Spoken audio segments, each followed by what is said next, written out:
క్రైస్తవులు ఇతర మతాల వారితో వివాహం చేసుకోవచ్చా? Can Christians marry people of other religions?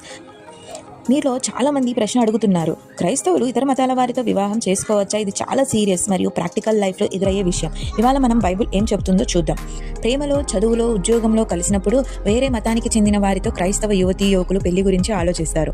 అప్పుడు ప్రశ్న వస్తుంది, ఇది దేవుని చిత్తమా లేక మన ఇష్టమా?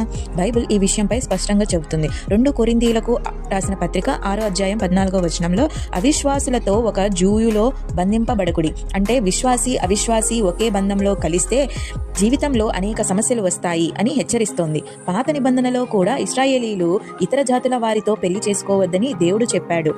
ద్వితీయోపదేశకాండము 7:3-4 చూడవచ్చు.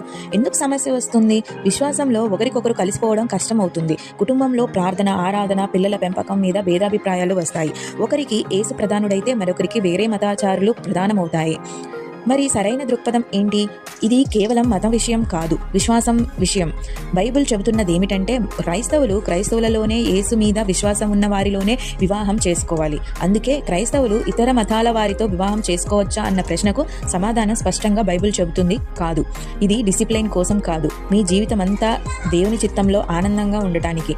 మీరు ఏమనుకుంటున్నారు? ఈ విషయంపై మీ అభిప్రాయం కామెంట్స్లో చెప్పండి. వీడియో నచ్చితే లైక్ చేయండి, షేర్ చేయండి, సబ్స్క్రైబ్ చేయండి. మరిన్ని బైబిల్ ఆధారిత సమాధానాల కోసం మళ్ళీ కలుద్దాం.